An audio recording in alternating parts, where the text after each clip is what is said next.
Hi, I'm Kurt Schultz. And I'm Katie Veeris. And we'd like to welcome you to this week's broadcast of In the News!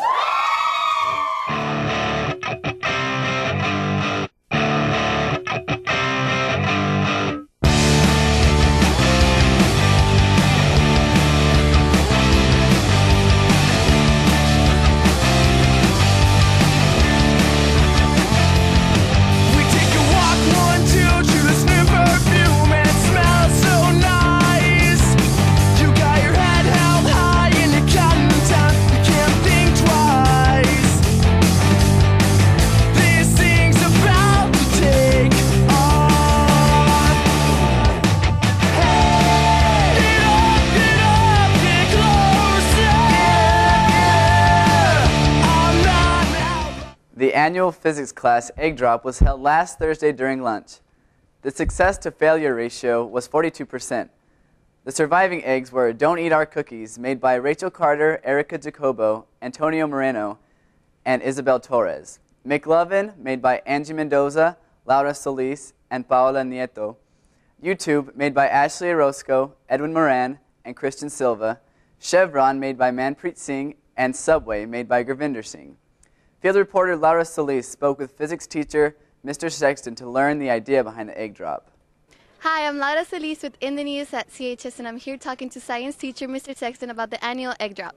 So, Mr. Sexton, what is the egg drop? The egg drop is a challenge for physics students to use some of what they've learned about the concept of impulse and change in momentum. Try to use some of those ideas to drop an egg from about the tallest thing in Coalinga and have it survive the impact. And their goal is try to make that collision with the ground last as much time as they can so there's as little force as possible. How do you think this helps students learn in your class? Well, I think it's motivating to do something where you're going to apply what you've learned, and as well as doing something that's kind of fun. There's some spectacle to this. We got a good crowd, and I enjoy it every year, and I know from my students' reactions that they enjoy doing it too. There's always something about a challenge that makes it even more fun. Well, I don't want to be conceited or anything, but I'm pretty sure ours is going to survive. Well, we'll be able to tell when we get down there. Thank you for your time, Mr. Sexton. Back to you guys. Today and tomorrow, students are given another opportunity to pass the CASE. Today, students took the English portion, and tomorrow they have the math portion. Students must pass both portions of this test in order to graduate, so make sure to study and work hard while taking the test. Field reporter Laura Solis spoke to two students taking the exit exam to get their thoughts on the test. Hi, I'm Laura Solis with In the News at CHS, and I'm here talking to Manpreet Singh about the CASE. So, Manpreet, how do you feel about this upcoming test?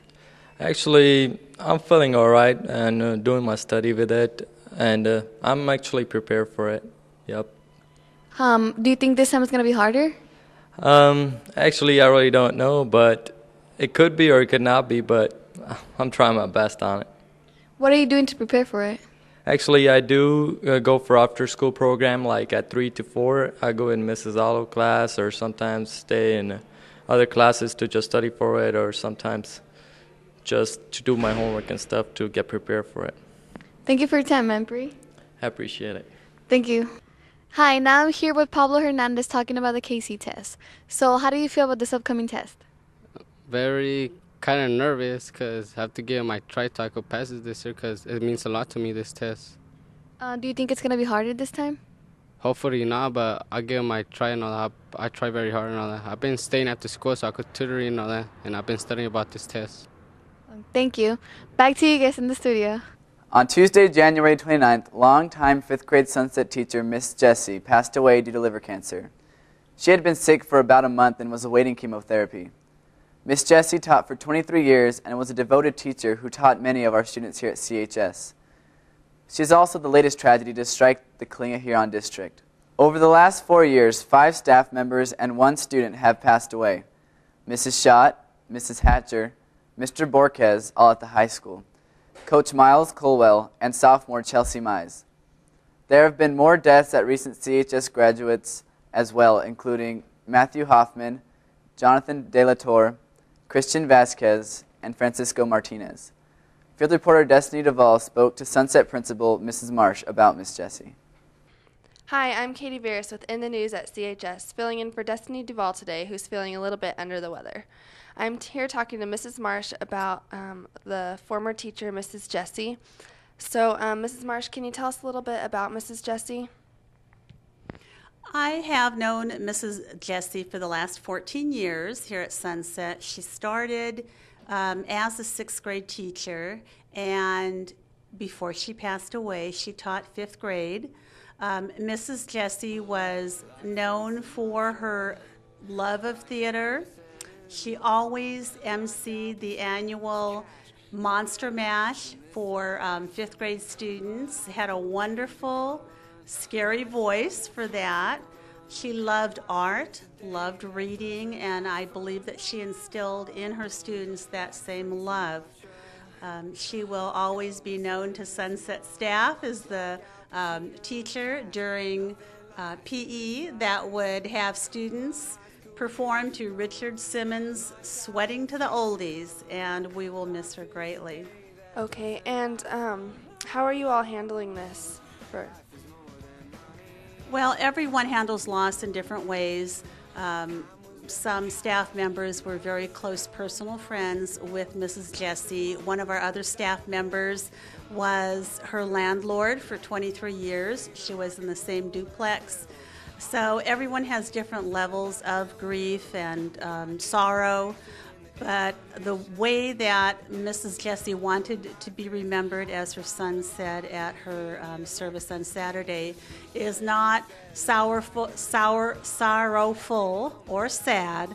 She wanted to be remembered for all the things that she was and contributed to the students of Coalinga.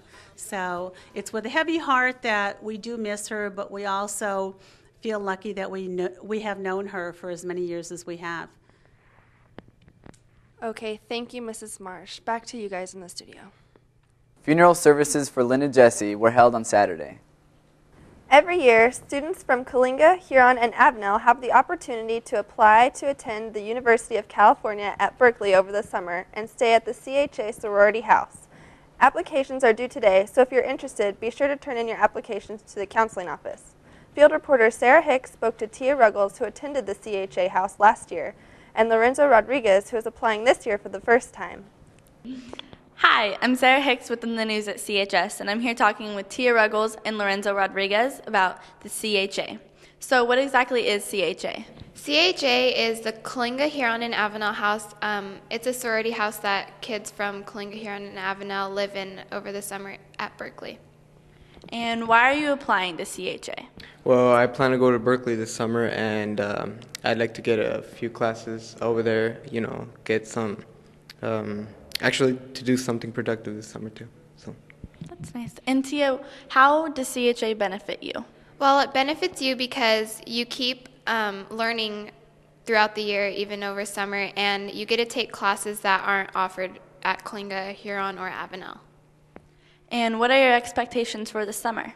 Well, I expect to have a lot of fun and maybe make a couple friends, I guess. That's nice. Thanks, guys. Back to you in the studio. Now let's head on over to Sandra Azurdia For this week's Horn Toad Highlight.